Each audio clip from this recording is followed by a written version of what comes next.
எடுத்துட்டேன். அப்படியே கொஞ்சம் கொஞ்சம் நடக்கிறீங்க. ஆ, ஆமா ஐயா. கொஞ்சம் கொஞ்சம் நடக்கிறேன். இல்ல, ஆமா, ஸ்டிக்கை விட்டுறணும். ஸ்டிக்கை விட்டுட்டு நீங்க சொன்ன மாதிரி கொஞ்சம் அப்படியே சோறை பிடிச்சிட்டு அப்படியே பார்க்கணும் நடந்து. அது வந்துடும் வந்துடும் வந்துடும் வந்துடும். ம். எங்க மணி பட் மெல்ல வர்றவங்க பார்த்து அப்புறம் நான் பேசி முடிச்சுக்கலாம். அப்புறம் வந்தா இன்னொருத்தவங்க. சரிங்க. இன்னைக்கு பேரிச்சம்பழம் அப்படியே ரெண்டு ரெண்டு போட்டு அப்படியே தள்ளிட்டு போனீங்களா? அதேதான் தள்ளிட்டு இருக்கேன். ஆமா, அப்படியே தள்ளிட்டு ஒண்ணும் பண்ணாது. சும்மா ரெண்டு போட்டு அப்படியே அவ்வளவுதான் அவ்வளவுதான். அந்த விஷத்தை இறக்கி விட்டே வர வேண்டியதுதான். அப்படி ஒண்ணுமே ஆகாது. அப்படியே பண்ண பண்ண அந்த சுறுசுறுப்பு ஆயிரும். அப்படியே சுறுசுறுப்பு அப்படியே சுறுசுறுப்பாயிரும். சரிங்க. எந்த நமக்கு எதுவுமே பக்க விளைவு எதுவுமே வராது. பக்க விளைவு எதுவும் வராது. ஒன்றும் நம்ம அதை பத்தி நம்ம ஒன்றும் கவலைப்பட தேவையில்லை. அதை பட ஒன்றும் நம்ம கவலைப்பட தேவையில்லை. சரிங்க ஐயா, ஒரே ஒரு டவுட் ஐயா. அவங்க வந்து சாதாரண உணவு தின்றவங்க தான். தலை வலிக்குது, அடிக்கடி தலை வலிக்குதுன்னு சொல்லிட்டு மாத்திரை போட்டுட்டே இருக்காங்க ஐயா. என்ன பண்ணலாம்? எங்க சொந்தக்காரர் தான் அவங்க. போன்ல பேசுறாங்க, தலை வலிக்குதுன்னு சொல்றாங்க.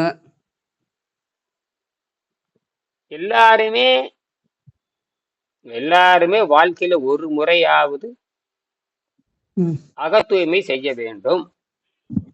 அகத்தூய்மை. அதுக்கப்புறம் அவங்க சாதாரண உணவுக்கு போனாலும் நோய் வந்தால் எப்படி எதிர்கொள்வது என்பது அவங்களுக்கு புரியும். யாரா இருந்தாலும் விதி ஒண்ணுதான். இல்லாட்டா சித்திரவதை பட்டு போக வேண்டியதுதான். சித்திரவதை பட்டு. இப்போ எப்படி ஐயா? இப்போ எதனா அவங்கள பண்ணணும், அந்த வலி குறையணும், என்ன ஐயா பண்றது? அவங்க பணத்தை கட்டி சேரணும். சேர சொல்றீங்களா வகுப்புல? சேர்ந்தா தான் சொல்லி தர முடியும். பின்ன எப்படி? சரி சரிங்க ஐயா. நீங்க காலையில அந்த லோகேஸ்வரிக்கு சொன்னீங்க. அந்த அந்த வீடியோ கூட அனுப்பிச்சேன். பாத்தீங்களா? வீடியோ ஓடிட்டு இருக்குது. பாத்தீங்களா இல்ல பேசுனது? இல்ல ஐயா, பாக்கல ஐயா. நான் இனிமேதான் ஐயா பாக்கணும். கரண்ட் இல்ல ஐயா, இங்க சார்ஜ் இல்லாம இருந்தது. நம்ம பேசி முடிச்ச பிறகு சார்ஜ் போலான்னு பார்த்தா கரண்ட் இல்ல, சார்ஜ் போயிட்டு இருந்தது. இப்பதான் எடுத்துட்டு வந்தேன். சரி சரி, யாரா இருந்தாலும் இப்படித்தான். இப்படி உடம்பு சுத்தம் பண்ணா சரியா போயிடும். சுத்தம் பண்ற உணவு இருக்கு, அவ்வளவுதான். இது யோக பயிற்சி உணவு. இது யோக சாதனையின் மூலமா, யோகத்தின் மூலமா தான் குணமாக்க முடியும். யோக பயிற்சியின் மூலமா தான் குணமாக்க முடியும். இந்த அகத்தூய்மை இதுதான் மருத்துவம். தனக்குத்தானே அவங்க மருத்துவம் செஞ்சுக்கணும். அதாவது தனக்குத்தானே மருத்துவம் செய்கின்ற யோக பயிற்சி. இப்படித்தான் நம்ம எளிமைப்படுத்தணும். அதுக்கு மேல பேசக்கூடாது. நீங்க சொன்னீங்கல்ல, அவங்க துன்பப்பட்டு இருக்கிறாங்க, அவங்க உங்களை பாக்குறாங்க, பேசுறாங்க, முன்னேற்றம் சொன்னா இப்படித்தான் இருக்கும், இப்படித்தான், இதுதான் உடம்பு. அதுக்கப்புறம் உணவு நீங்க உங்களோட பழைய உணவு பழக்கத்தையும் இப்ப சுத்தப்படுத்துற உணவு பழக்கத்தையும் ஒப்பிட்டு பார்க்க வேண்டும். ஒப்பிட்டு பார்த்து எதுல நன்மை இருக்கோ அந்த பக்கம் போயிடணும். சரிங்க. இப்போ எனக்கு சாயந்தரத்துல இருந்து கொஞ்சம் தலை வலிக்குது ஐயா. நம்மளுக்கு நடக்க சொல்ல என்ன பண்ணலாம்? நீங்க மாதிரி தலை வலிக்கிற மாதிரி இருக்கு லைட்டா. ஆமா, உள்ள இருக்கிற விஷம் எல்லாம் வெளியே வருது. இந்த நடு மண்டை ஐயா தெரியுதா பாருங்க, இந்த இதுல இருந்து கொஞ்சம் அப்படியே லேசான ஒரு வலி இருக்கு. அதாவது ஏதோ பண்ணுது உள்ள போய் என்னமோ பண்ணுது. அதெல்லாம் அதெல்லாம் தான் சரி பண்ணுது. அந்த உடம்பு எல்லாம் என்னென்னமோ பண்ணுது. உடம்பு போய் ஆமாங்க ஐயா. மற்றதெல்லாம் அது வலிச்சு, மற்றதெல்லாம் மயக்கம் இல்லை, கிருகிருப்பு இல்லை, சோர்வு இல்லை. அவர் போயிட்டு 2 பேச்சு மேல போட்டு இதுலயே ஓடுதல. அப்ப இந்த காற்றுலயே போகுது, சுவாசத்து நைட்ரஜன்லயே போகுது. நைட்ரஜன் அப்புறம் அப்படியே போக போக அது என்ன பண்ணுது, உள்ள இருக்கிறதெல்லாம் உள்ள இருக்கிறது பூரா அது போய் அந்த வேலை பண்ணி அது பழுது. இந்த மண்டை தலைவலிலாம் இங்கெல்லாம் வலிக்கும், அதெல்லாம் இல்ல ஐயா. இங்க மட்டும் என்னவோ பண்ற மாதிரி இருக்கு, இந்த இடத்துல மண்டையில மட்டும். இதெல்லாம் நிறைய பண்ண. இதெல்லாம் நீங்க அது படம் பிடிச்சி பார்த்தாலும் அது ஒண்ணும் தெரியாது. அது கேட்டா தெரியவே தெரியாது எதுன்னு என்னங்க. அதெல்லாம் அவங்களுக்கு இதுன்னு உடம்பு சுத்தப்படுத்துகின்ற பொழுது உடம்பு என்ன உள்ள என்ன நடக்குது யார் செய்ய முடியும்? இதெல்லாம் அது இப்படித்தான் பண்ணும். அது நோய் மாதிரி காட்டி அப்படி பாத்தீங்கன்னா ஆரம்ப கட்ட நோயிலிருந்து நீங்க ஆரம்ப கட்ட நோயை பத்தி நீங்க பேசவே இல்லை. வேற ஏதோ பண்ணுது இல்லையா, அதுதானே பேசுறீங்க. அந்த ஆரம்ப கட்ட தலை அசைக்க முடியாது ஐயா. தலை அப்படியே மெதுவாதான் எந்திரிப்பேன். அப்படியே ஏதோ புடிச்சு வச்ச மாதிரி இருக்கும். அப்படியே எந்திரிச்சு போய் உட்காந்து லேசா ஆட்டி வைப்பேன். இப்ப நல்லா ஃப்ரீ ஆட்டுறேன்ல, அப்ப ஆட்ட முடியாது. அதான் இப்படி ஆட்டுறீங்களா? ஆமா, பாறாங்கல் வச்ச மாதிரியே இருக்கும். அப்படியே அசைக்கவே முடியாது. அப்படியே கொஞ்சம் பயிற்சி பண்ணி பண்ணி பண்ணி பண்ணி யூஸ் பண்ணுவேன். எவ்வளவு கொடூரம் அது.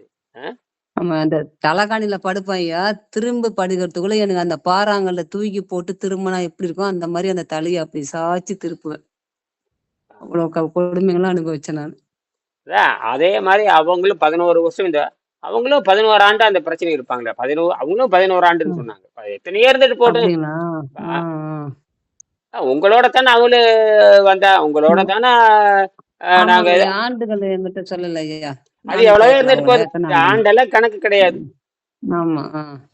அது எத்தனையோ இருந்துட்டு போகுது. ஒரு நாளா இருந்தா 6 மாசம். அப்ப பரமேஸ்வரி கூட 6 ஆண்டுன்னு சொன்னாங்க. அது எப்படி முன்னேறிட்டு வருது? அந்த சுவாசத்திலேயே சுத்தமாயிரும்.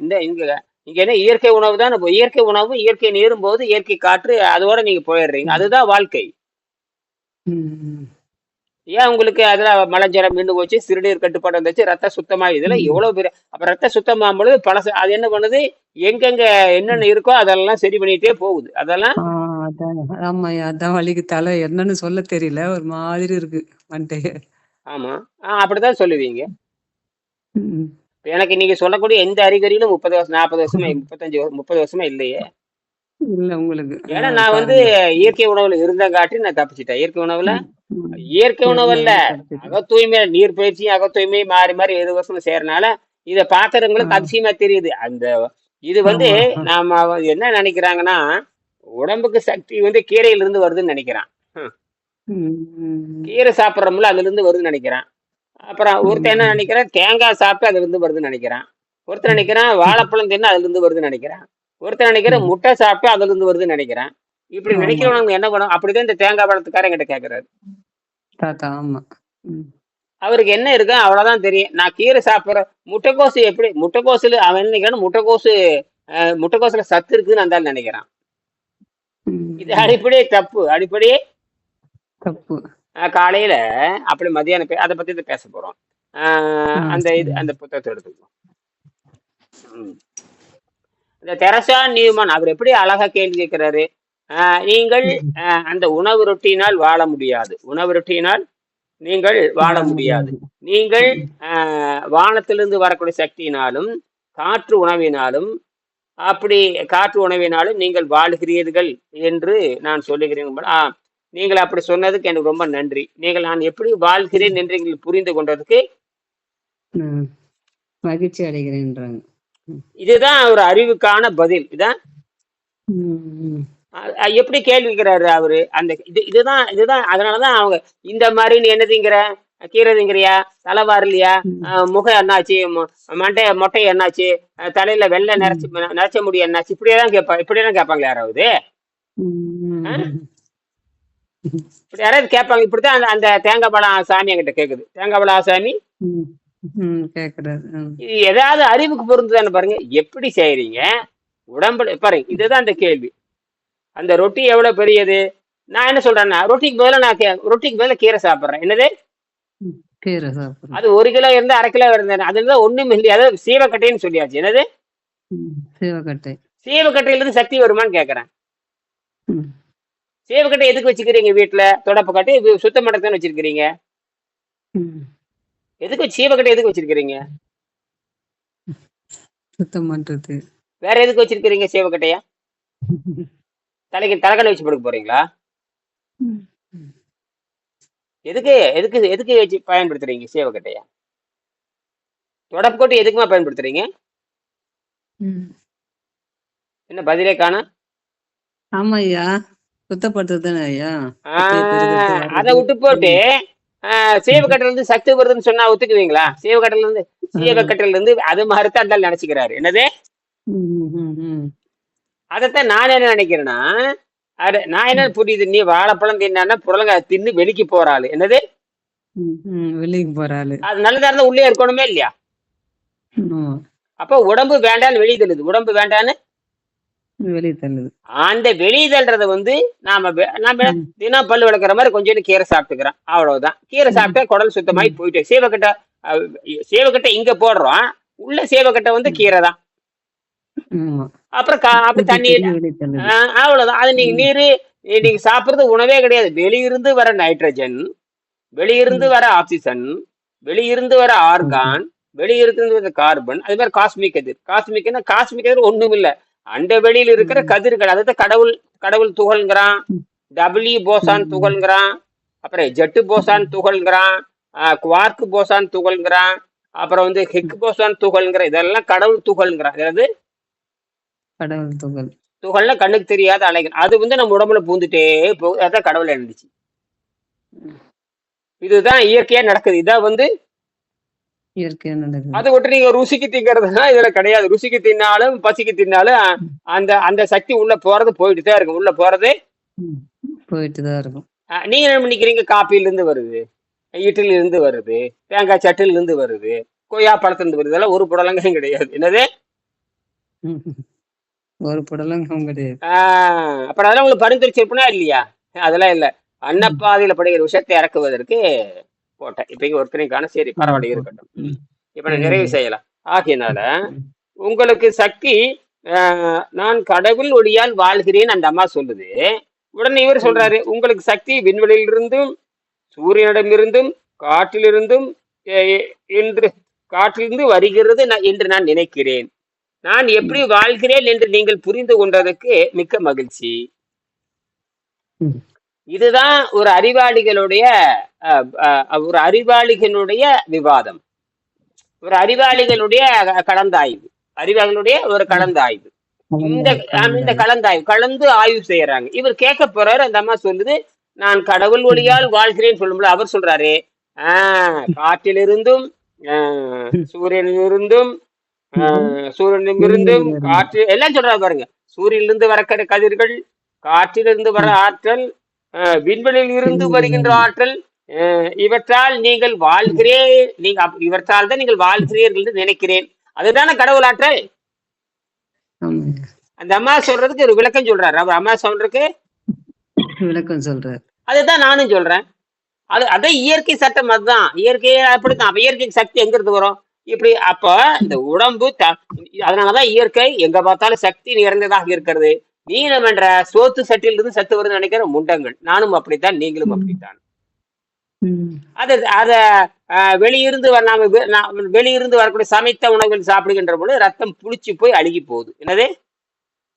புளிச்சு போய் அழுகி போயிடுது. அப்ப தோல் வந்து நிறம் மாறி நோய் வர, தோல் நிறம் மாறி கருத்து போய் நேரத்து போய் அவ்வளவுதான். தோல் நேரமாயி அழுகி போயிடும். அப்ப தோல் நோய் வர ஆரம்பிக்கும்.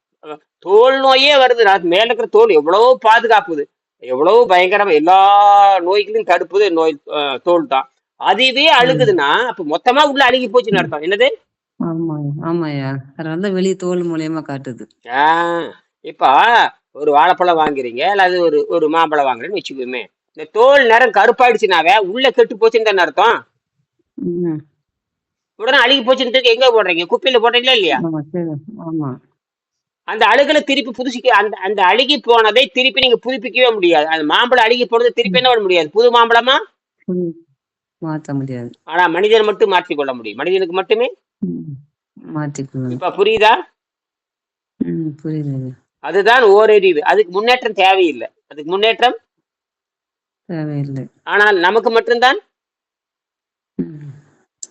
அப்ப அழுகி போனது என்ன பண்ண முடியும்? இப்ப உண்மையாலுமே மாம்பழம் அழுகி போன மாதிரி உங்க நோயை குணமாக்க முடியாதுன்னு நீங்க என்ன ஆகும்? நீங்க என்ன துடிச்சு இறந்துருக்கணும். துடிச்சு இறந்துருக்கணும். எல்லாரும் அப்படித்தானே?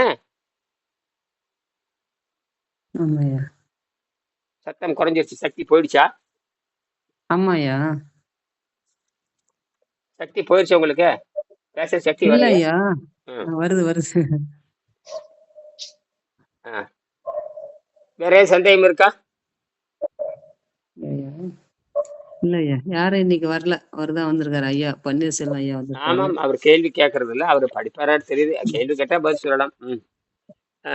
சரி, நான் எப்படி வாழ்கிறோம் நிறைவு செய்யறேன். கிறிஸ்து கூறிய வார்த்தைகளான மனிதன் ரொட்டியினால் மட்டும் வாழ்பவன் அல்ல, மனிதன் சாப்பாட்டில் மட்டும் வாழ்வன் அல்ல, கடவுள் வாயிலிருந்து வரும் ஒவ்வொரு சொல்லினாலும் வாழ்கிறான். மத்தேயு 4வது அதிகாரம் 4வது பாடல், 4வது அதிகாரம் 4வது பாடல்ல என்ற சொற்களுக்கு உங்கள் வாழ்க்கை எடுத்துக்காட்டாக விளங்குகிறது அப்படின்னு இவர் சொல்றாரு. யாரு? அந்த யோகானந்தர் சொல்றாரு. நீங்க வந்து கடவுள் அதுல எதுல இருக்கு? பைபிள்லயே இருக்கு. மனிதன் ரொட்டியினால் வாழ்வதில்லை. அது அப்பம் சொல்லுவாங்க, ரொட்டின்னு சொல்லுவாங்க, நம்ம உணவுன்னு சொல்லலாம். என்னது உணவுன்னு சொல்லலாம். நம்ம உணவுன்னு சொல்றான், அவன் ரொட்டிங்கிறான். ஒருத்தர் இதெல்லாம் ஒண்ணுதான், உணவுனா வாயில போடுறது, அதனால இல்லப்பா. நீங்க மனிதன் கடவுள் ஒளியால் வாழ்கிறான், கடவுள் வார்த்தையால் வாழ்கிறான். நீங்கள் நீங்கள் பைபிள்ல சொல்ற மாதிரி நீங்க நடக்கிறீங்க அப்படின்னு சொல்றாரு. பைபிள்ல சொல்ற மாதிரி நீங்க நடக்கிறீங்க அப்படின்னு அவர் சொல்றாரு. அப்ப உண்மையிலே அதுதான் அதுதான் மனிதன் கடவுளின் காண இயலாத ஒளியினால் வாழ முடியும், உணவினால் மட்டும் அல்ல என்று நிரூபிக்கவே நான் இவ்வளவு இன்றும் இருப்பதற்கு ஒரு காரணம் அப்படின்னு அந்தமா சொல்லுது. அதான் மனிதன் உணவினாலும் மட்டுமல்ல, கடவுள் ஒளியால், கடவுளோட கண்ணில் காண முடியாத கடவுள் ஒளியால் வாழ்கிறேன் என்பதற்கு நான் இந்த பூமியில் சாட்சியாக இருக்கிறேன்னு அந்த அம்மா சொல்லுது. என்னது?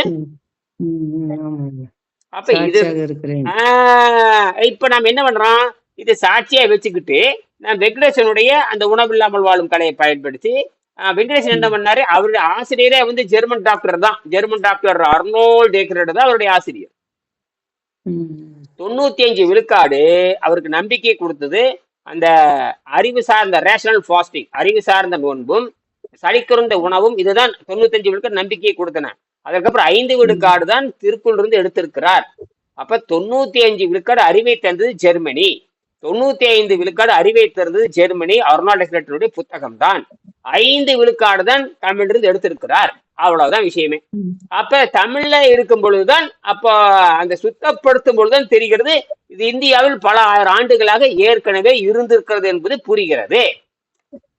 நல்ல வேலையாக அந்த ஜெர்மன் டாக்டர் அவர் வந்து சொந்த ஆராய்ச்சி பண்ணல அப்படின்னா இந்த கலை வந்து அப்ப இங்கதான் வள்ளுவர் வர்றார். எப்பொருள் யார் யாருவே கேட்பினும், அது ஜெர்மனிக்காரன் சொன்னா என்ன, அமெரிக்காரன் சொன்னா என்ன, எவன் சொன்னாலும் அந்த உண்மையை கண்டுபிடிப்பது உங்கள் வேலை வள்ளுவர் சொல்லியிருக்காரு. அப்ப யாரா இருந்தாலும் அப்ப இங்கதான் எப்பொருள் யார் யாருன்னா உலகத்திற்கு யாரு சொன்னாலும் சரியா ஆராய்ச்சி பண்ணி பார்க்கணும் தான் சொல்றாரு. சரியா? மீண்டும் பயிற்சி நம்ம காலையில நான் 9:30 மணிக்கு வச்சுக்குவோம். சரியா? நன்றி.